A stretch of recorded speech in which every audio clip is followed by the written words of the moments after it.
Assalamualaikum warahmatullahi wabarakatuh.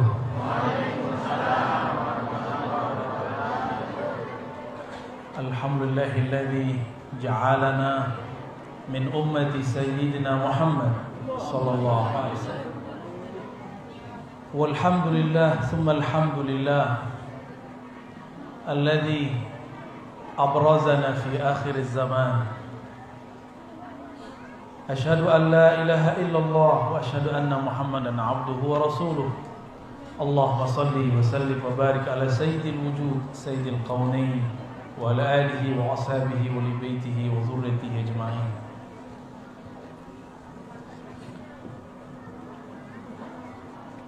Sahabat saya Kiai Haji Abdurrahman, mata Allah fi hayatih. Sir beliau ini kuat. Aslinya saya sudah mau cancel, udah galau semalaman. Saya mohon maaf Pak Kiai ya. Udah bikin antum apa istilahnya? Ya, al-afu minkum. Mohon izin para habaib, ya, Habib. Mohon izin ane duduk lebih tinggi nih, Habib. Bukan berniat su'ul adab, Habib. Para kiai, para masyayikh. Karena disuruh duduk di atas, tidak ane duduk di atas. Ada satu hadis riwayat Imam Al-Hakim At-Tirmizi. Jadi ada dua Imam Hakim terkenal, Imam Tirmizi. Ada Tirmizi Abu Isa, ada Tirmizi Al-Hakim. Dua-duanya sufi, dua-duanya ahlus sunnah. Tapi satu wali kutub, satu wali ghaus. Itu bedanya. Apalagi itu kutub ghaus ya. Ntar deh kalau ngaji bab kewalian kita bahas itu. Pakarnya gurunya beliau tuh Gusmi. Ya. Wali paling aneh di tanah Jawa di zamannya. Ya. Tapi anehnya wali. Antum normal enggak wali ya? Orang aneh jadi wali. Normal seharusnya jadi lebih tinggi lagi walinya. Seharusnya minimal jadi wali murid.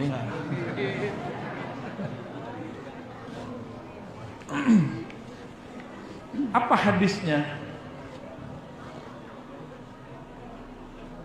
Ma'utiyat ummatun minal yaqin afdala ma'utiyat ummati.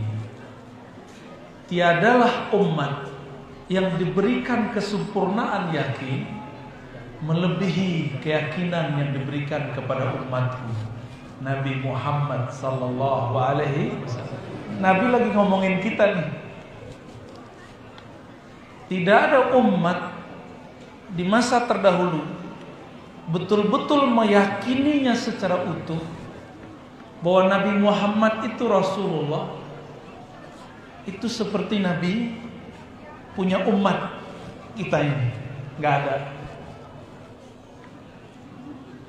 Peringatan Nabi Isa di Eropa itu cuma jadi tradisi.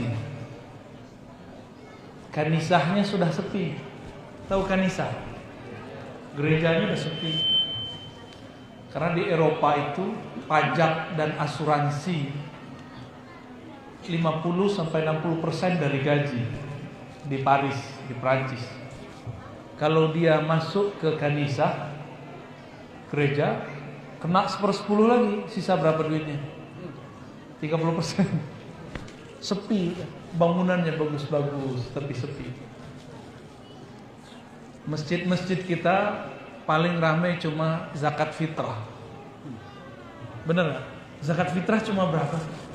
50.000, 70.000. Makanya masjid-masjid ramai. Alhamdulillah. Karena umat masuk masjid tidak merasa diperolotin. Beda di umat mereka ya. Tapi itu hak agama mereka, kita nggak boleh atur-atur juga, dan nggak boleh juga menyalah-nyalahkannya. Nanti terkena penistaan agama kita ya. Saya mau tanya, ini ngecek hadis ini. Ini jamaah yakin nggak Rasulullah itu ada? Beneran? Nabi Isa punya pengikut cuma 12, satunya khianat. Yang sekarang itu pengikut Yesus, bukan pengikut Isa. Itu beda loh ya. Mereka nyembah Yesus, bukan ikut Nabi. Ya, karena mereka marah juga kita sebut Isa disamain Yesus. Ya sudah, kita bilang aja. Jadi yang betul-betul ikut Nabi Isa cuma 11 atau 12 orang itu. Coba antum meyakini Nabi Muhammad anak Tuhan atau hamba Tuhan? Mereka yakinannya apa? Tuh beda kan? Nah, keyakinan ini bertahan sangat kuat. Di dunia tiada kubur Nabi yang pasti kecuali kubur Nabi Muhammad sallallahu alaihi wasallam. Makanya umat ini mau ziarah jelas. Kalau mau ziarah ke Nabi Isa kemana? Naik dulu kita ke langit kedua. Ada yang bisa naik ke langit kedua? Nabi Muhammad ketemu Nabi Isa di mana? Di langit kedua. Gimana cara naiknya? Ada caranya. Itu nggak perlu pakai pesawat Garuda, Batik, nggak perlu ya. Nggak perlu, langsung ada caranya. Mau antum naik? Tapi nggak turun-turun gimana? Masalahnya nggak turun-turun nanti ya. Baik.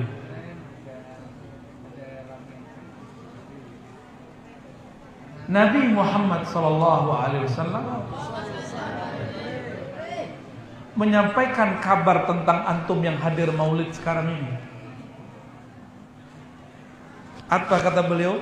Ini disebutkan oleh Sayyidina Umar. Di sini ada riwayatnya. Sengaja saya bawa kitab kemana-mana. Bukan berarti nggak pakai kitab saya nggak bisa jelasin, bisa. Cuma biar kayak tawaduk dikit. Jadi sekarang itu kiai-kiai kita ini diejek sama kelompok sebelah. Apaan tuh kiai kalian suka canda? Masa Nabi suka canda? Kapan ngaji kitabnya? Ya udah, boleh uji baca kitab kita ya pakai ya sama mereka. Gak ada santri-santri di pesantren yang baca kitabnya cemen, gak ada. Tapi mereka kita uji baca kitab. Kalau ngomong sih pinter, ngomong mah gampang. Antum temenan sama orang Arab seminggu bisa ngomong Arab. Minimal ana enti. Kif halak? Khair. Mau gampang itu. Tapi kalau baca kitab malah lain. Karena kitab ini kan diturunkan dari kolbu seorang guru, seorang wali, seorang syekh. Turun jadi ini. Apa kata Nabi? Aku rindu bertemu saudara-saudaraku. Wadidtu. Saya menerjemahkan wadidtu mawaddah, itu syauq, rindu. Aku rindu bertemu dengan saudara-saudaraku. Sahabat cemburu. Ini pernah gak punya teman? Ada teman yang lain datang cemburu sama temannya. Ini bukan cemburu lawan jenis loh. Cemburu pertemanan itu ada loh. Ada orang hikmah ke Pak Kiai, terus ada orang hikmah yang lain, itu muncul loh kecemburuan. Itu sahabat cemburu dan itu normal, itu sunnah para pecinta. Sunnahnya para pecinta. Apa kata Nabi? Aku rindu bertemu saudara-saudaraku. Para sahabat bertanya, wahai Rasulullah, alasna ikhwanak? Bukankah kami ini saudara engkau? Apa jawaban Nabi Muhammad SAW? Antum ashabi. Kalian ini sahabatku. Sohib aneh, kiai sohib. Yang disebut ikhwanku, saudaraku. Saudara gimana maksud saudara? Sumbernya sama. Lam ya'tu ba'du. Mereka belum datang sekarang. Yu'minu bi walam yarawni. Mereka percaya kepadaku, tapi mereka belum pernah bertemu aku. Ada yang udah ketemu Nabi Muhammad sini? Atau Nabi Ahmad Musodek udah? Itu prestasi orang Jakarta tuh. Orang Depok, orang Depok, tapi Betawi. Betawi Sunda atau Betawi? Betawi. Tuh kan prestasi kan orang Betawi. Atu-atunya Nabi di Betawi itu namanya An-Nabi PA Ahmad Shadiq. PA alaihi salam. Hebat ya. Bisa baca kitab tasawuf, dicoba dia amal-amalin sendiri. Pergi ke Gunung Salak, dijadiin Gunung Salak tuh kayak Gua Hira. Dapat ilham. Kita mah sering dapat ilham, tapi nggak ngaku nabi kok. Biasa aja. Aneh setiap zikir dapat ilham. Cepat selesai. Nggak ingin nabi tuh.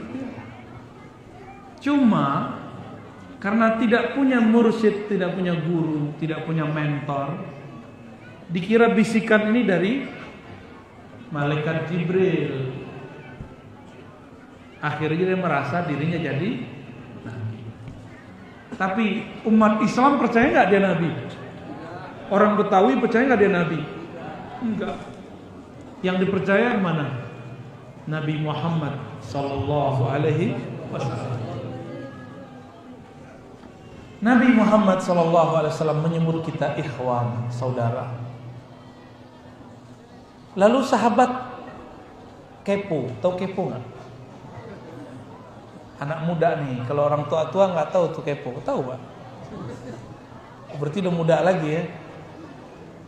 Apa kata para sahabat? Wahai Rasulullah, bagaimana cara engkau mengenal mereka? Jadi Nabi mengatakan, ana faratuhum alal haud. Aku menunggu mereka duluan datang ke telaga haud. Nanti aku berikan minuman mereka satu gelas. Satu gelas dikasih minum. Nabi seharusnya dilayani umat. Sekarang beliau melayani, dia nggak sebut umatnya, saudaranya. Saudaranya dikasih. Saudara sama saudara biasa nggak sih?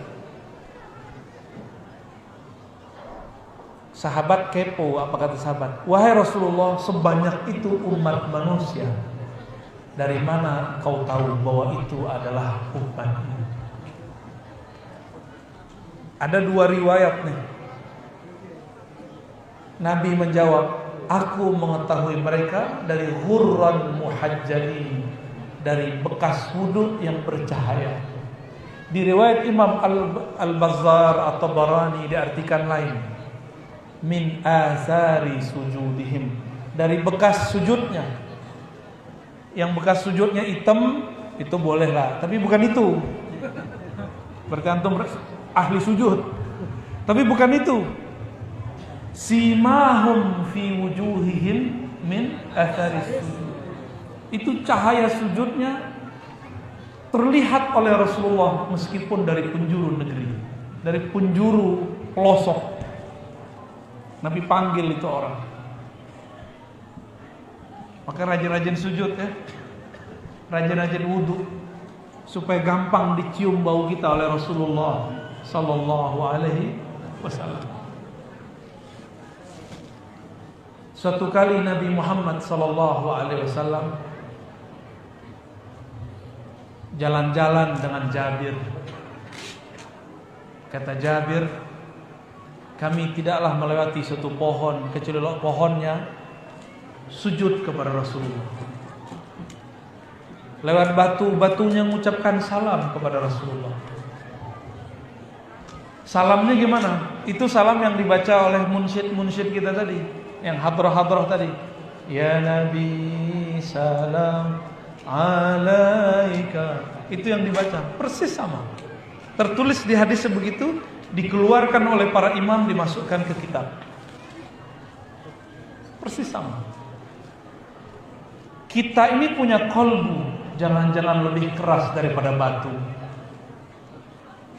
Nabi mengatakan, jika engkau mengucapkan salam kepadaku, aku pasti membalasnya.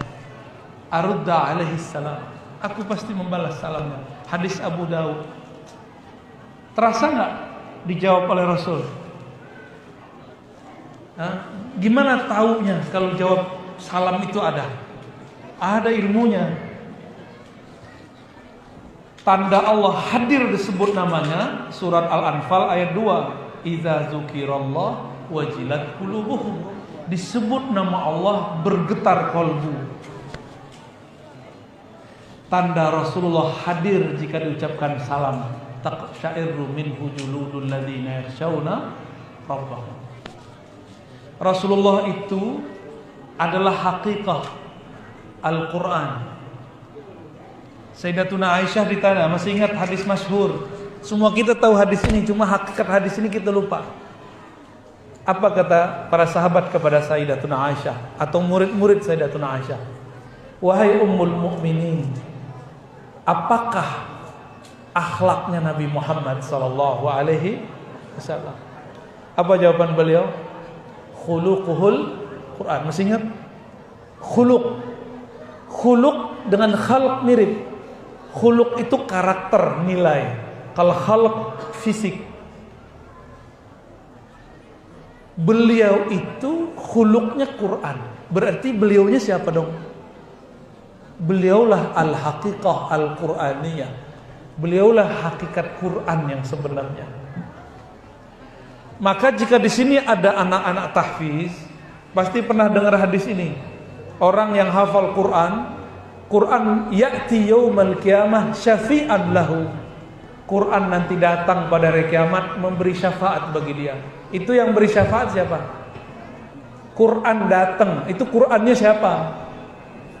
Rasulullah sallallahu alaihi wasallam.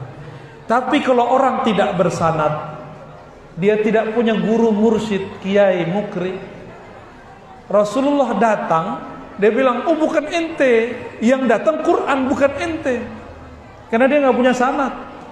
Dia kira nanti Quran datang,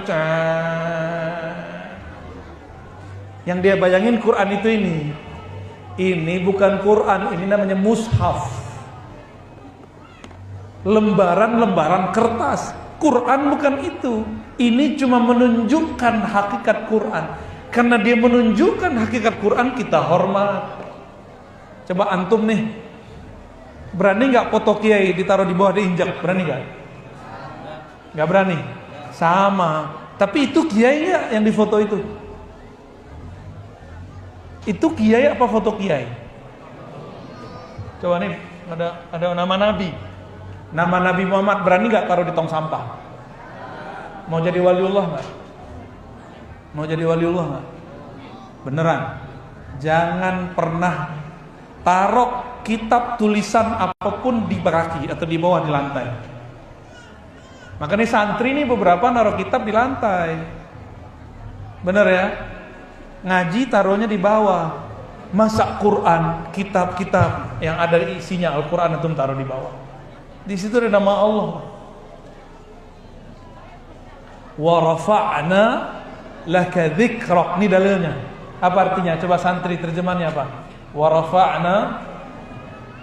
Apa arti rafa'na? Kami angkat. Wa rafa'na laka. Untukmu hai Muhammad dzikrak, sebutanmu, tulisanmu, namamu, gaungmu. Ada santri katanya pengikut Nabi Muhammad, kitab berjanji ditaruh di bawah. Allah ngangkat Nabi, dia nurunin Nabi. Gimana mau jadi wali? Al-Imam Al-Qushairi dalam kitab Al-Asma Al-Husna, Syarah Asma Al-Husna, beliau meriwayatkan bahwa ada seorang ulama dulu di masa Salafus Saleh. Salafus Saleh itu 3 abad pertama. Abad berapa? 3 abad pertama. Ibu-ibu gerah bu. Gerah bu ya, maaf bu ya. Ke depan nanti pakai, tolong ada tembakan apa tuh ya, yang lebih gede pakai, biar masuk angin semua. Pulang-pulang dikerokin sama suaminya ntar. Mau?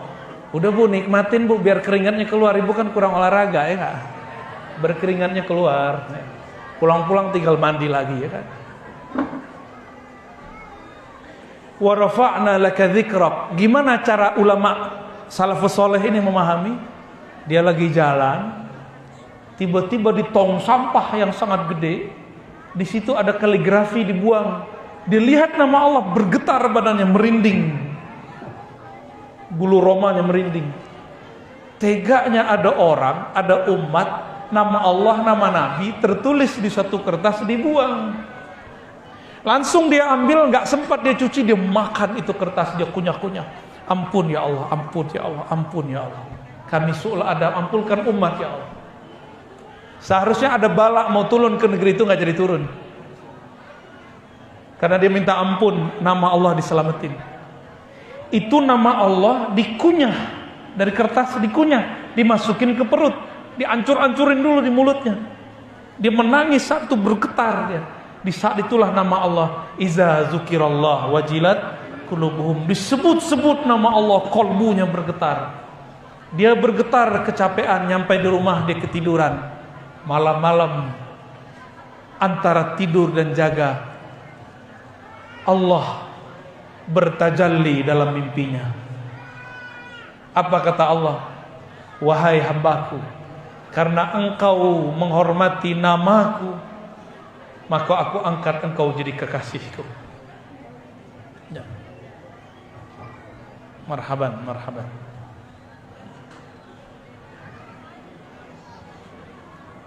Silakan. Ya.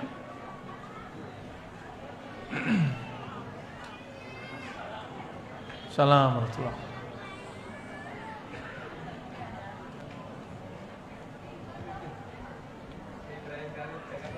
Masya Allah. Tafadhal Pak Kiai, tafadhal Pak Kiai.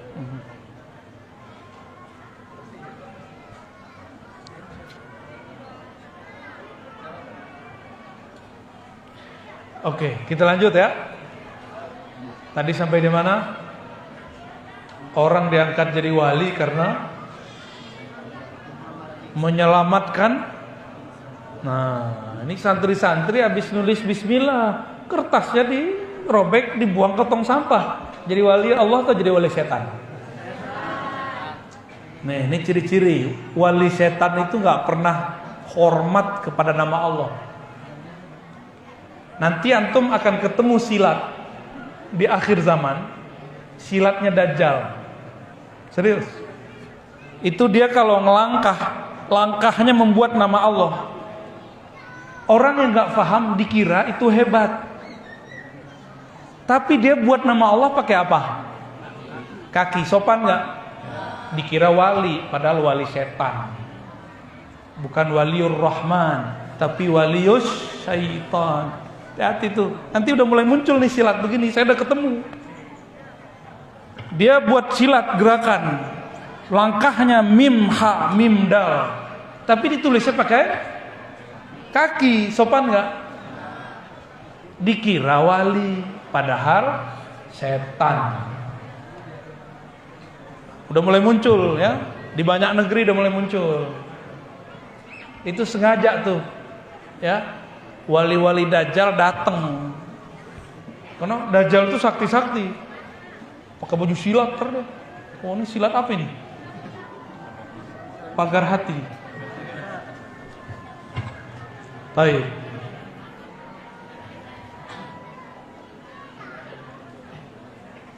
Nabi Muhammad sallallahu alaihi wasallam semakin dihina oleh orang semakin tinggi. Masih ingat kisah Taif? Masih ingat? Nabi Muhammad itu lebih mulia dari Nabi Nuh atau di bawah Nabi Nuh? Lebih mulia. Nabi Nuh kapalnya dirusak oleh umatnya. Marah gak? Marah. Walaupun udah sabar marah juga. Gimana gak marah? Ini kan kiai-kiai kayak kita ini, ustadz-ustadz kayak kita ini, gampang tersinggung sama jamaah. Ini hati-hati nih, kiai kok songong ya, ustadz kok belagu. Nabi Nuh makan hati 900-an tahun. Habis buat kapal diwahyukan Allah, buat kapal. Buat kapalnya di tengah darat, kan bingung orang itu. Jadi nabi-nabi itu dari dulu memang aneh-aneh. Maka antum kalau ketemu wali pasti aneh-aneh. Yang gak dikerjain orang dikerjain sama dia. Jadi wali itu bukan orang biasa-biasa, emang aneh-aneh orangnya. 900 tahun berdakwah, gak punya murid, kecuali sedikit sekali. Bisa dihitung pakai jari. Kita baru sehari 2 hari tersinggung nyapa alam ya. nggak mau datang lagi kita. Susah, kita nggak dihargai di sono. Gitu. Pak Kiai nggak mau lagi datang ceramah ke tempat yang kita nggak dihargai. Kita tersinggung, bener nggak? Banyak, termasuk aneh. Sama semua orang begitu. Karena kita manusia biasa. Nabi Nuh bertahan 900-an tahun, tapi jebol juga pertahanannya. Akhirnya beliau mengatakan, ya Allah, di surat Nuh, jika engkau biarkan mereka hidup, mereka pun akan melahirkan keturunan yang kafir. Inilah sebenarnya salah, tapi bukan salah gitu. Keturunan mereka kan belum lahir, kok udah dipastiin pasti kafir. Itu sebenarnya Nabi ini kalau untuk ukuran orang awam nggak dosa, tapi untuk ukuran Nabi itu keliru. Keturunannya belum lahir, tapi Nabi Nuh ngomong jika mereka lahir, keturunan mereka muncul, pasti kafir kayak mereka. Baca surat Nuh. Ini sebenarnya sir. Bukan Nabi Nuh doa hancurkan umatku, itu biasa, tapi adalah su'uzonnya. Makanya Nabi Nuh merasa tidak berhak untuk memberi syafaat karena dia pernah su'uzon. Kalau menghancurkan umat wajar, udah 900 tahun. Ini belum lahir dia sudah katakan, ya Rabb, kalau lahir keturunan mereka pasti kufur kayak mereka. Nabi Muhammad tidak mau ulangi kesalahan itu. Umur beliau belum 60 tahun, tapi tuanya lebih tua daripada orang yang berumur 900 tahun. Apa kata Nabi Muhammad waktu dilempar orang Taif? Ya Rabb, fa innahum la ya'lamun. Mereka tidak mengerti siapa aku. Tolong jadikan keturunan mereka yang mengerti siapa aku, beriman kepadaku. Mana yang lebih tua? Nabi Muhammad sallallahu alaihi. Nanti antum saksiin ya. Kalau kita beruntung masuk surga, nanti akan ada orang nanya, ya Nuh, ya Nabi Allah Nuh, ente lebih tua atau Muhammad? Nanti ada yang nanya ntar. Nabi Nuh jawabnya kira-kira gimana ntar? Nabi Nuh akan jawab, kalau tua muncul nongol brojol di bumi aneh. Tapi yang tua secara ruhani, no, Nabi Muhammad sallallahu alaihi wasallam. Makanya Nabi Muhammad mengatakan, nahnu sabiqunal akhirun. Kita ini pertama disebut oleh Allah, tapi terakhir dimunculkan. Pertama masuk surga, tapi terakhir diutus di dunia. Sabikun ini boleh kita artikan lebih dulu, lebih tua. Jadi muka-muka begini nih, muka-muka standar nih, ini lebih tua nih, secara hakikat. Serius. Antum saksikan nanti. Jadi di surga itu majelisnya para nabi, bukan makan-makan, kawin-kawin. Mereka sibuk ngomongin Allah, Allah, Allah, Ahmad, Muhammad. Itu aja bahasannya. Supaya naik pangkat terus. Karena di surga sudah nggak ada sholat. Yang ada di surga apa? Wujuhu yawma idzin nadirah ila rabbiha ila rabbiha nazirah. Enggak apal enggak masuk surga ntar. Masuk surga enggak dapat isinya ntar. Minimal tahu ya ayat ini. Pada hari itu wajah-wajah berseri, kepada Rabb-nya mereka memandang. Ada orang sudah ketemu dengan wali, tapi dia nggak tahu bahwa ini wali. Udah sering sehari-hari, tapi karena nggak pernah kenal ciri-ciri wali, maka dia ketemu dia cuek-cuek aja. Abu Jahal, Abu Lahab masih keluarga Nabi. Bahkan Nabi itu ponakannya. Tapi mereka nggak ngerti ini Muhammad Rasulullah atau Muhammad bin Abdullah. Muhammad anak adekku atau Muhammad Rasul, nggak ngerti. Akhirnya itu si abu-abu itu imannya juga abu-abu, ya, nggak percaya kalau ponakannya ini seorang Rasulullah yang dilihat fisiknya. Nanti antum saksikan nanti kalau masuk surga ya. Semoga kita masuk surga. Amin. Di haqqi Sayyidina Muhammad sallallahu alaihi wasallam. Itulah tawassul paling mulia. Tawassul dengan haknya Nabi Muhammad sallallahu alaihi wasallam. Orang-orang yang bertawassul menyebut Nabi Muhammad hari ini, saat ini sampai akhir zaman, mereka akan dijemput oleh Rasulullah sallallahu alaihi wasallam. Sebut nama beliau karena kunci surga ada di beliau. Di surga ada 4 sungai. Sungai air mineral. Ada sungai madu. Bukan sungai madu, Bu, sungai madu. Yang ketiga sungai susu. Yang keempat sungai khamar. Nabi pernah diizinkan di dunia untuk mengeluarkan yang pertama sama yang ketiga dari tangannya. Tangan beliau itulah kunci surga. Sekarang antum udah lihat nggak? Masuk ke kantor pakai fingerprint. Bener? Yang bisa fingerprint, yang bisa membuka pintu surga hanya telapak tangan beliau sallallahu alaihi wasallam. Jempol milik beliau. Yang 4 ini buat kita semua nih. Ini belum pernah dibuka selama pun oleh siapapun sebelumnya. Kita bahas karena aneh menghormati beliau nih, murid Gusmi. Nabi SAW mengatakan, hatta Ibrahim, kata beliau, itu butuh syafaatku. Anal Fatih. Nabi ngomong apa? Akulah sang Al-Fatih, pembuka. Sorga itu kalau tangan Nabi nggak ditempelin nggak kebuka. Coba masuk parkiran sekarang pakai tempel nggak? Nah, sakti kan sekarang antum. Zet, kebuka. Itu kalau umat Nabi Musa datang itu norak tuh, dia foto-foto tuh. Ini kok bisa ya? Nah, fingerprintnya Rasulullah itu. Ketika Rasulullah SAW hijrah dari Mekah ke Madinah, beliau kehabisan air minum. Butuh energi, nggak cukup air putih. Nah, ini sunnah nih. Kalau jalan jauh, sedia air putih, sedia susu. Ini dalilnya. Sampai di satu kampung ada ibu-ibu sedang mengurusi hewan ternaknya, kambingnya, tapi kambing perah. Apa kata Nabi SAW? Abu Bakar bilang ke mak-mak itu, kita mau ambil, mau pinjam kambing yang gak ada susunya, yang paling kurus. No, yang di belakang tuh yang dibuang-buang. Datanglah Abu Bakar, diizinkanlah oleh si ibu itu, mau ambil aja, tuh kambing udah gak dipakai. Akhirnya Nabi ambil, Nabi pijit-pijit, dielus-elus. Ternyata kambing itu butuh perhatian juga ya. Antum kalau mau belajar nyembelih tanpa pegang, belajar sama beliau.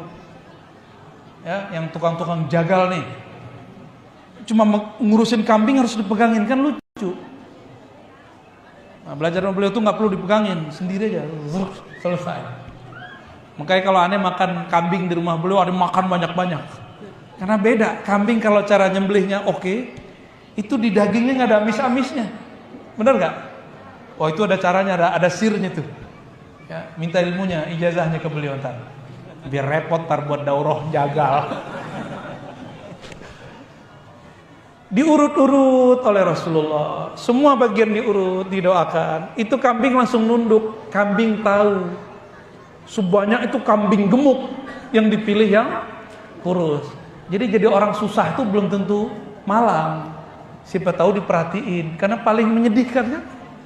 Jadi antum ini kalau doa sama Allah, minta syafaat ke Rasulullah tuh kayak orang malang seharusnya. Biar nanti Rasulullah perhatiin, jangan belagu.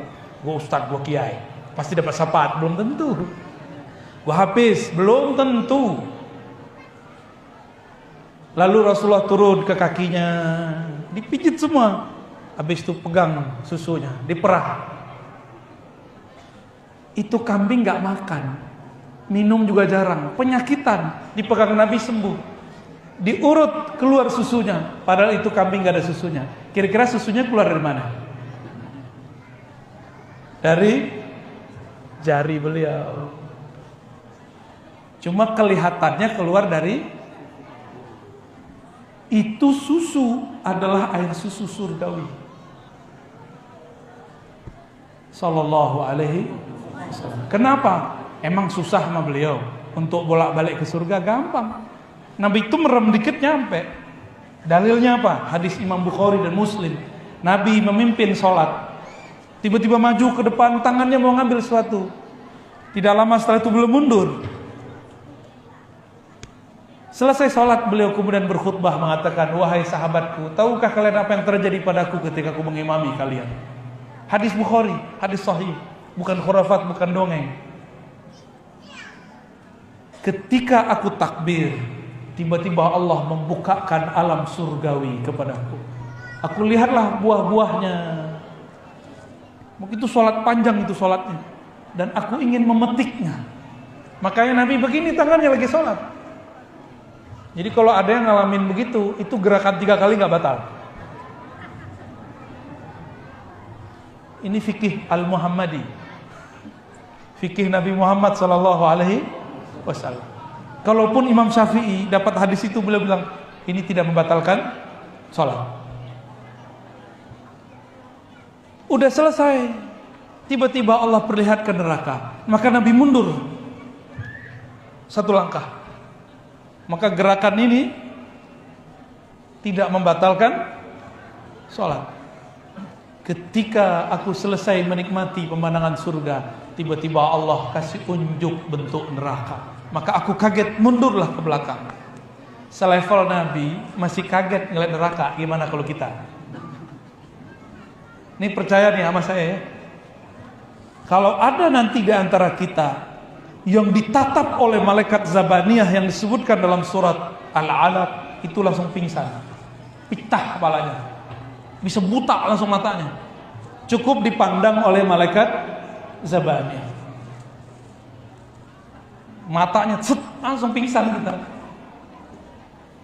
Ilmu itulah yang diturunkan jadi ilmu sihir sekarang, namanya ain. Innal aina haqqun. Itu kekuatan-kekuatan yang di sana sebenarnya, tapi diberikan sedikit di dunia. Innal aina hakun. Sesungguhnya ain itu hak, bisa menjatuhkan orang. Maka antum percaya nggak nanti? Nih jamaah, di akhir zaman, ini sudah akhir zaman, Al-Imam Al-Mahdi itu ngalahin musuhnya cukup pakai matanya. Karena Al-Imam Al-Mahdi di akhir zaman itu salah satu gelarnya Ainullah. Apa arti Ainullah? Matanya Allah. Itu gak berani itu iblis mandang dia. Dajjal gak berani lihat dia. Lihat buta. Nah, kembali ke kisah Nabi Muhammad SAW. Keluar gak air susunya? Keluar susunya gak habis-habis. Akhirnya si mak-mak ini kepo. Dilihatin, siapa sih ini? Dialah satu-satunya perempuan yang dapat menceritakan fisik Nabi secara lengkap. Abu Bakar tidak pernah sanggup menceritakan Nabi, karena beliau itu kalau ketemu Nabi langsung nunduk. Kalau Nabi menatap keluar, Nabi misalnya memandang kemana, baru beliau cerita, rambut Nabi begini, serban Nabi begini. Tapi beliau nggak berani cerita wajah Nabi Sallallahu alaihi wasallam. Abu Bakar As-Siddiq setiap kali mengenang Nabi, beliau pingsan. Terkenang dalam sedikit pingsan. Itu cintanya Abu Bakar Sallallahu alaihi wasallam. Bilal ibn Rabah, tugas dia apa? Azan. Pertama masuk ke Makkah tahun ke-8 Hijriah. Dulu masih ada tangga untuk naik, dan itu jelas tangganya untuk naik Ka'bah.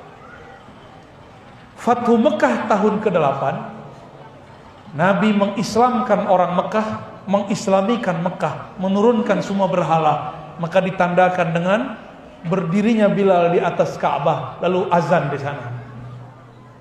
Ngomonglah orang yang baru masuk Islam tapi jahiliyah belum hilang dari dirinya. Ya Allah, beruntung babe gua mati nggak ngelihat beginian. Masa ada orang hitam naik ke Ka'bah. Itu ngomongnya. Ada nggak di Barzanji? Ada ya? Ada di Barzanji. Itu semuanya protes. Orang Mekah yang mantan-mantan kafir Quraisy ini kemudian masuk Islam. Mereka protes. Masa orang hitam naik? Tapi Nabi menjadikan orang berkulit hitam menjadi muazzin. Muazzin sama imam pentingan mana? Lebih afdol mana, imam apa muazzin? Makanya waktu kita ke Yordan, imamnya nggak mau ketinggalan. Dia muazzin, dia iqomat, dia imamnya. Dia pengen borong semua deh. Gak tahu di Depok gimana nih. Gimana Pak Kiai? Dorong-dorongan ya? Masya Allah. Takut lehernya panjang ya. Kalau jadi muazin katanya lehernya panjang. Padahal itu kan bahasa majazi. Leher panjang itu maksudnya di saat semua orang tidak terlihat oleh Nabi, karena banyaknya orang, muazin dilihat mana? Oh, tuh muazin tuh. Allah tinggikan orangnya nanti. Kalau kita mati, masuk padang mahsyar, antum lihat nanti makhluk yang paling nonjol itu muazin. Paling viral di YouTube-nya padang mahsyar. Paling viral itu. Yang bersaksi, yang follower dia bukan hanya manusia. Ada hewan, ada batu. Apa kata batu? Muazin. Semuanya manggil dia. Sallallahu alaihi wasallam. Suatu kali Sayyidina Bilal diminta azan di Damaskus oleh sahabat mulia Abu Dzar, Abu Darda dan sahabat-sahabat lain. Beliau mulailah azan.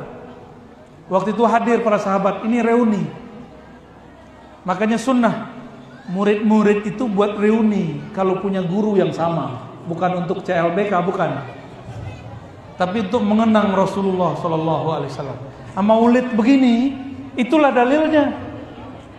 Mereka ngumpul-ngumpul untuk mengenang Rasulullah sallallahu alaihi. Sampailah kenangan mereka kepada bab azan. Pas masuk waktu sholat, diperintahkanlah oleh Abu Dzar, Abu Darda, Bilal menjadi muazzin. Apa yang terjadi? Allahu Akbar, getar semua, nangis semua. Allahu Akbar, bergetar, menangis semua. Ketika asyhadu alla ilallah masih lantang, masih kuat. Sampai di asyhadu anna Muhammadar Rasulullah. Baru sampai di suara Rasulullah, Bilal tersungkur, jatuh pingsan. Azan tidak sempurna dibacakan, tapi sudah selesai. Begitu sahabat mengenang Rasulullah sallallahu alaihi wasallam. Ada nggak kita yang begitu? Disebut nama Rasulullah rindu, ada nggak? Dikisahkan tentang Rasulullah ta'zim, ada nggak? Enggak ya, kalau anak-anak kita biarin, anak-anak berisik, nggak apa-apa. Kalau abun-abun begini, kan bingung kita ngelihatnya. Bapak saudara makan Allah, Nabi Muhammad sallallahu alaihi wasallam mempunyai sahabat. Maka beliau mengatakan berkaitan dengan tema kita, "Sataftariku ummati ala 73 firqah." Umatku akan terpecah jadi 73. Umat terdahulu cuma 72, kita 73. Parahan mana? Ayo, lebih parah yang mana? Jadi antum, jadi kiai, jadi ustadz, gak usah sosokan mau nyatuin umat. Udah dari sononya umat ini akan terpecah. Apalagi baru hijrah mau nyatuin ustadz, mimpi namanya. Ya, dulu saya bermimpi baru ngaji mau nyatuin ustadz fulan dengan ustadz fulan. Apa yang terjadi? Malah tambah bentrok. Gak bisa. Jadi jangan mimpi umat bersatu. Ini sudah titah dari Allah. Nabi satu kali naik mimbar berdoa, "Ya Rabb, la tahlikil ummati bil ju'." Jangan hancurkan umatku karena lapar. Amin. Turun Jibril mengaminkan. La tahlik ummati bil gharq. Jangan hancurkan umatku dengan tenggelam. Karena umat terdahulu ada yang mati dengan lapar, mati semua umatnya. Umat kita paling cuma sekelompok orang yang kelaparan. Orang-orang dulu nggak makan 7 hari 7 malam, mati semua. Ada yang tenggelam semua, ditenggelamkan. Tenggelamnya bukan di laut. Masih ingat kaum Sodom? Dibalik sama Allah itu tenggelam. Harun ditelan sama bumi, tenggelam. Itu yang namanya tenggelam, bil gharq. Ditelan oleh bumi, ditelan oleh air. Kalau kita paling cuma ya mendengar berita ada orang tenggelam di laut, saya 1-2 lah. Beritanya nggak banyak, pesawat jatuh hilang. Semoga selamat semua ya, amin. Tapi ketika sampai pada doa yang ketiga, ya Allah, jangan hancurkan umatku dengan perpecahan. Jibril langsung turun tangan. Apakah Nabi Muhammad gak mengerti? Nabi mengerti. Tapi Nabi mencoba untuk berusaha merubah takdirnya. Tapi takdir sudah kering. Ketetapan Allah tidak berubah. Umat ini ditakdirkan berpecah belah. Ya, jadi nggak usah mimpi Pak Kiai, kita nyatuin umat, nggak usah mimpi. Yang kita bisa lakukan cuma islahul ummah. Ittihad beda dengan islah. Islah itu perintah dalam surah Hujurat. Fa aslihu baina akhawaikum. Karena kita ini al-muslimuna ikhwah, orang Islam itu bersaudara. Kita punya anak enggak? Anak sama anak tengkar enggak?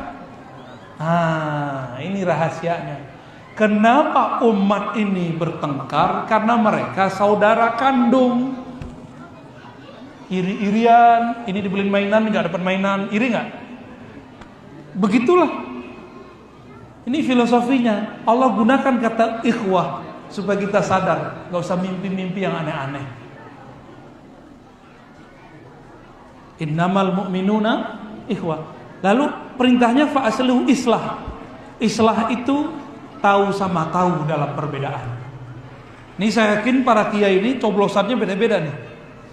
Ya, kebanyakan 0 sekian sih. 00. Ini 2024 kan mau datang lagi. Pasti nanti beda-beda juga ini. Cuma dia nggak ngasih tahu orang. Torikotnya juga beda-beda. Gurunya juga beda-beda. Mazhabnya juga beda-beda.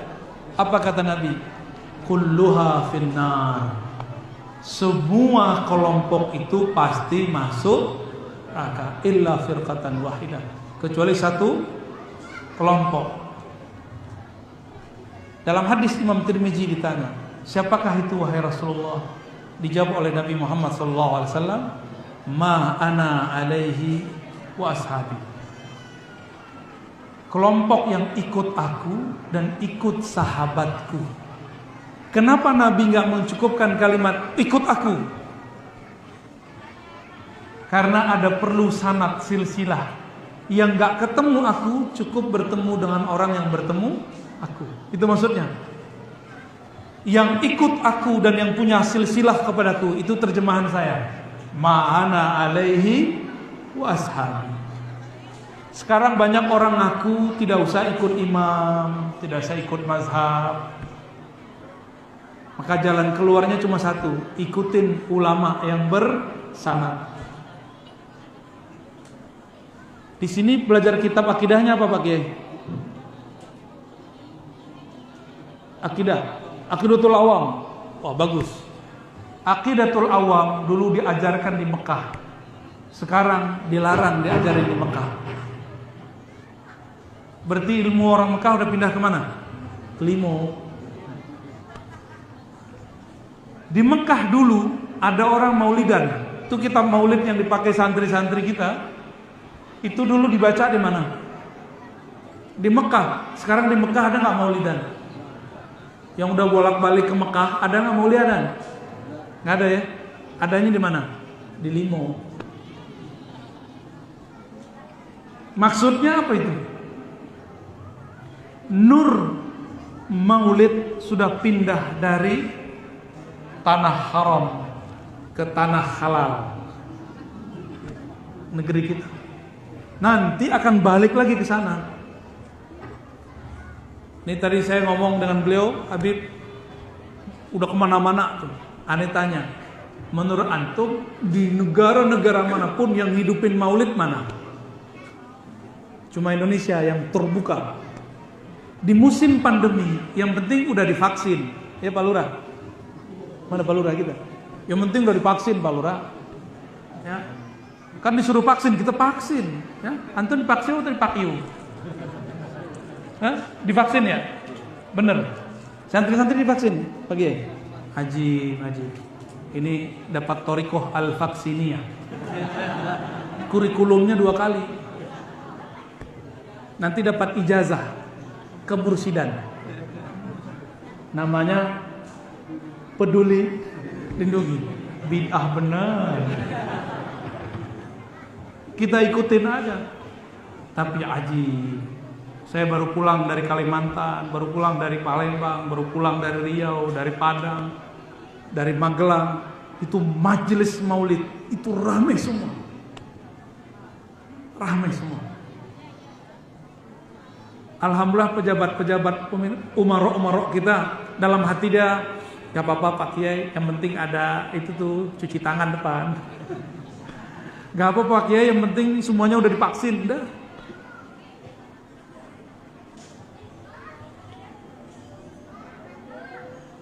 Tidak ada di negeri manapun yang sesemarak negeri ini mencintai Rasulullah SAW. Gak ada, saya gak ketemu Pak. Gak ketemu.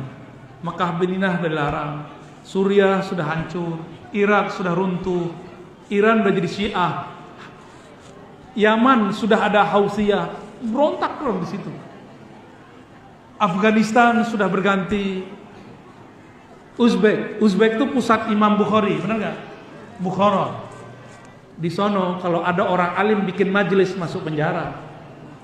Jadi sahabat saya di sana, dia penjaga makom Imam Maturidi, tertulis nggak? Asy'ariyah itu kawan saya di sana. Dia dulu ngajar waktu di Rusia. Di Rusia negeri komunis itu boleh ngajar.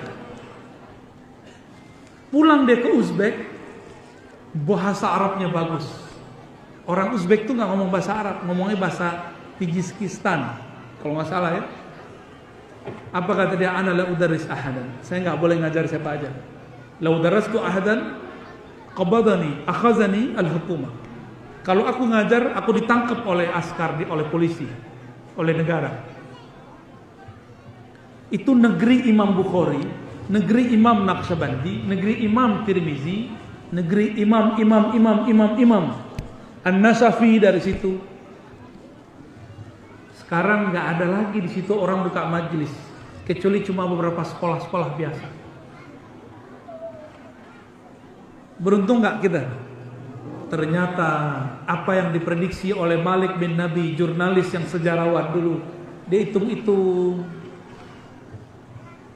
Arab udah pernah memimpin, Rum udah pernah memimpin, Afrika udah pernah memimpin, Babilonia pernah memimpin, Persia pernah memimpin, India, Mughal pernah memimpin, Mongol pernah memimpin, Cina pernah memimpin dunia. Yang belum pernah memimpin siapa? Eropa juga ada pernah, terakhir kita dijajah. Yang terakhir dijajah itulah yang akan terakhir bangkit. Negeri mana? Insya Allah Nusantara. Negeri kita Indonesia, sekitar kita, jiran-jiran kita nanti insya Allah. Insya penandaannya cuma satu, Maulid Nabi tambah banyak, baik di pesantren ataupun di luar pesantren. Ini yang santri cuma berapa? Coba angkat tangan. Yang santri doang, yang santri. Tuh, cuma berapa kan? Selebihnya santri duha. Kalau malam santri kalong. Pulangnya jam 2. Kalau siang santri zuhur. Kalau sore santri bebek kan pulangnya sore. Terakhir Bapak Ibu Saudara yang makan Allah,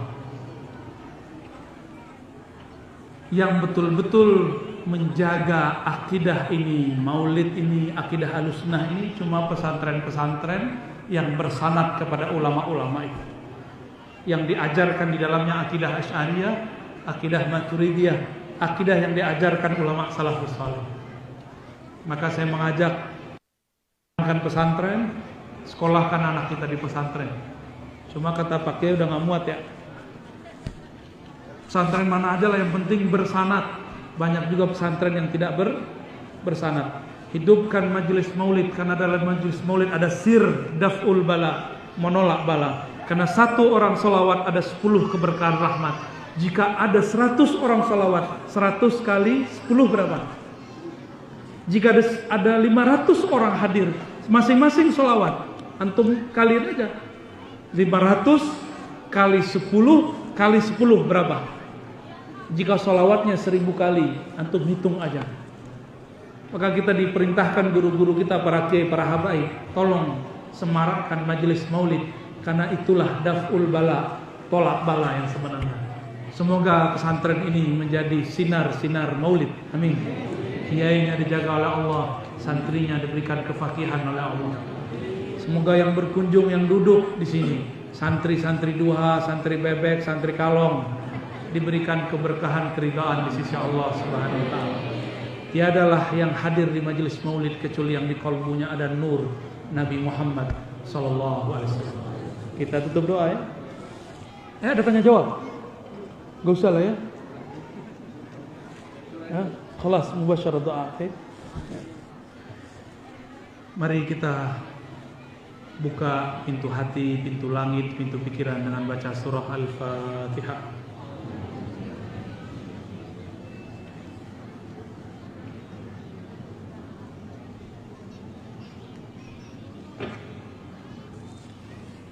Allahumma bihaqqil Fatihah ya munazzil al-Fatihah ala sayyidina al-Fatih iftah qulubana waftah qulubal hadirin.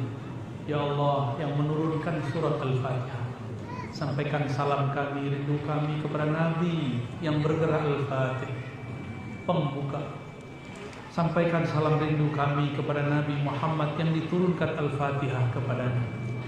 Ya Allah, dengan berkah Fatihah dan Nabi Muhammad Al-Fatih, bukalah qalbu kami yang hadir, bukalah dada kami yang hadir menerima cahaya Nabi, cahaya nur Nabi Muhammad sallallahu alaihi wasallam. Ya Allah, bihaqqil Fatihah faftah abwaabas sama. Ya Allah, dengan berkah Fatihah bukalah pintu langit. Bukalah pintu langit pertama, kedua, ketiga, ketujuh semuanya ya Allah. Terimalah doa kami.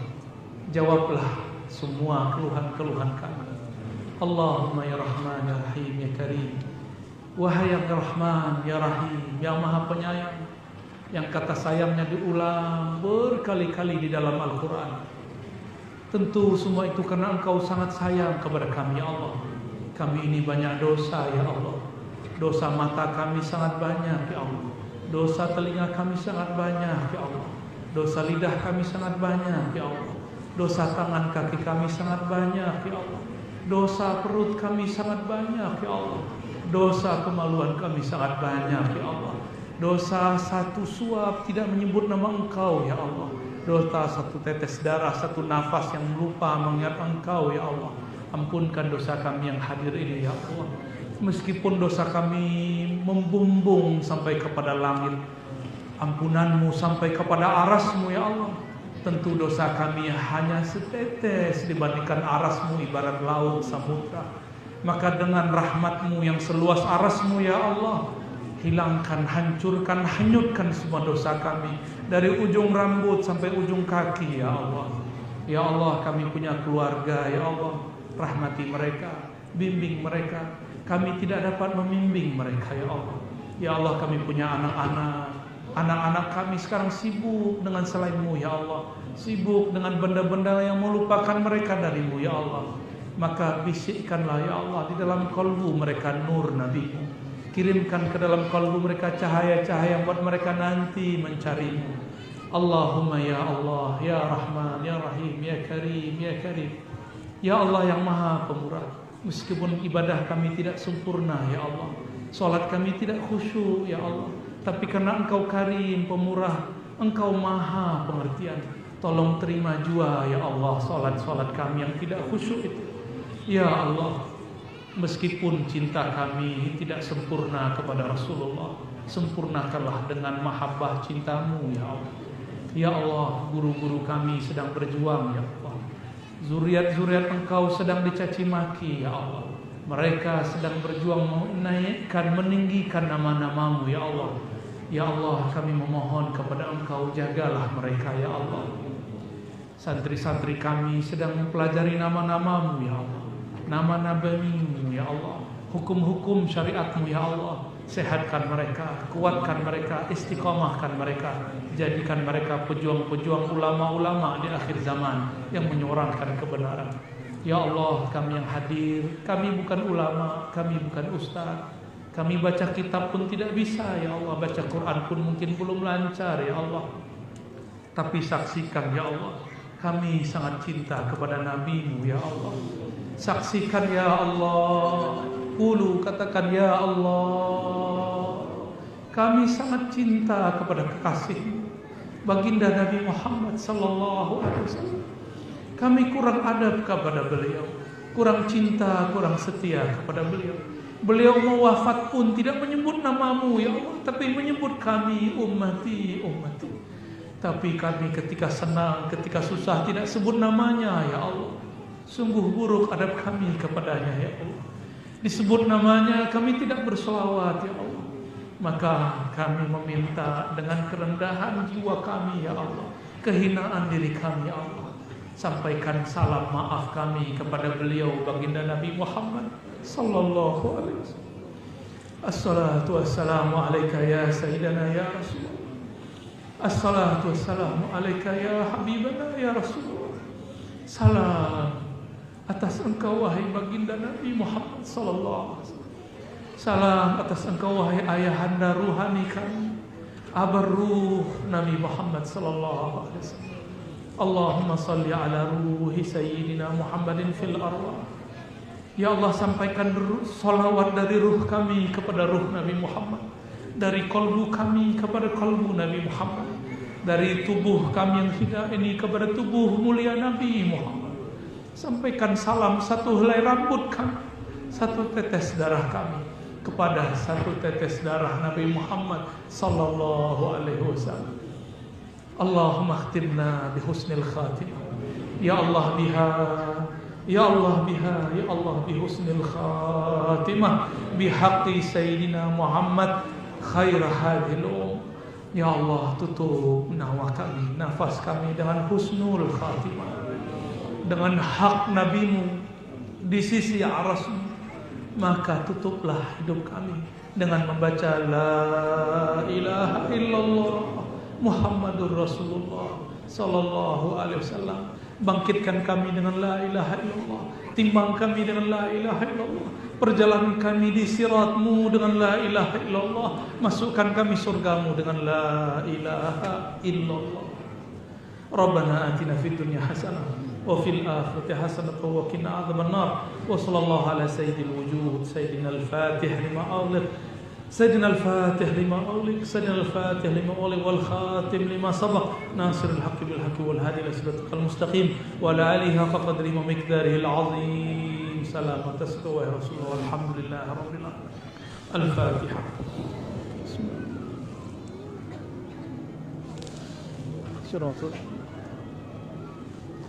آمين آمين رب العالمين. استجب دعواتنا بسر الفاتحة وبسر صلوات على سيدنا الفاتح وبسر صلوات المصلين وبكل صلاة وبكل سلام وبحق سورة الإخلاص وبحق التهليل والتحميد والتحميد وبحق كل ذكر وصلاة وبحق كل عبادة يا معبود يا معبود. وصلى الله على سيدنا محمد والحمد لله رب العالمين. السلام عليكم ورحمة الله وبركاته.